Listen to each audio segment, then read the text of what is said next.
This was a chess puzzle used to determine USSR kids' chess talent.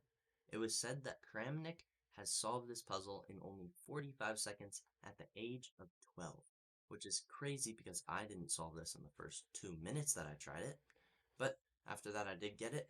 So I'm going to show this to you today, and you can try to solve it now. Pause the video. Chess talent really has a big deal in the game of chess. However, you can always get better by doing puzzles and doing just lots of games and game review, learning from your mistakes, learning new openings, and just do what you enjoy, really. I wouldn't say do something you don't enjoy because it's really just a hobby for me, and chess is really fun. It's a really fun game. There's so much like this puzzle. Like it really shows your chess talent because there's so many different possibilities, even though there's only 5 pieces on the entire board. There's so many different ways the game could end, and so many different things during the game. Like after here, and then they push here, or wow, let's look at this one. Here, this looks really cool because you don't take the free pawn that's right in front of you because that would lose the game. But you block and defend against both of them, right? So it's really interesting, and I'm going to go over the solutions. First, you're going to look at this, you're going to think, what happens when I play a waiting move? So first you need to realize that this position is not a real position because you don't have kings on the board, and it's an illegal position because you need to have a king for white and king for black, but this is just to show pure calculation and see what happens after you calculate. So first thing I'd look at is queen a1. Just what do you do if you just wait?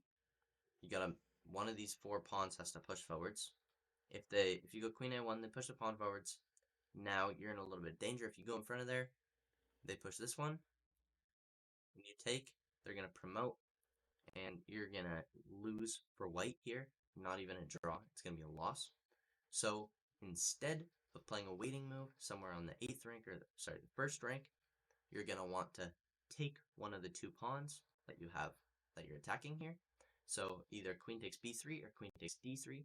First, let's look over queen takes b3, and they have 3 options now, putting their pawns to a2, c2, or d2. Let's look at a2 first.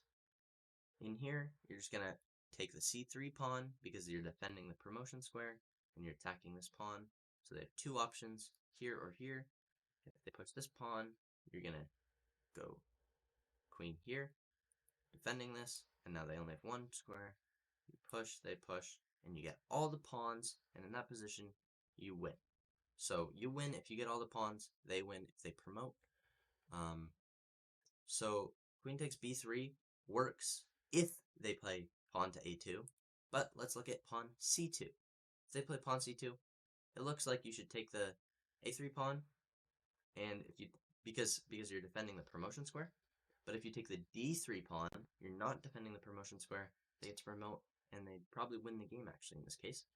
But let's look at queen takes a3. But in this position, they can push their d2 pawn. And now that their pawns are ready to promote, you actually can't stop both of them. And black is going to win this game. Again, so it does not work to play queen takes b3. Now that we've learned that after queen takes b3, they play c2, we are actually losing. So you have to look over the other queen takes, which becomes the only obvious option now. So after queen takes, there's 3 moves that black can play. Let's go over all of them. After pawn to a2, we just take here, and if they push, we take, and it's over. So let's look at pushing the b pawn. Now after b, we go queen to b1, defending everything, and no matter which pawn they push, we're just going to take it, and you're going to win the game as white wins. So now that we know that b2 doesn't work and a2 doesn't work, we're going to look at c2, and in this position you do not take the pawn because they're going to promote, so you need to defend the promotion square somehow. You can play here, you can play here. I don't think queen e3 is winning because then they just push this pawn and they're going to overwhelm your queen. But in this position you can play queen to c3, defending here, and if they try to push on a2, you play queen to a1, and now if they try to get 3 pawns, you would win this position by taking, and then no matter which one they push, you're just going to take the pawn and defend against the promotion square.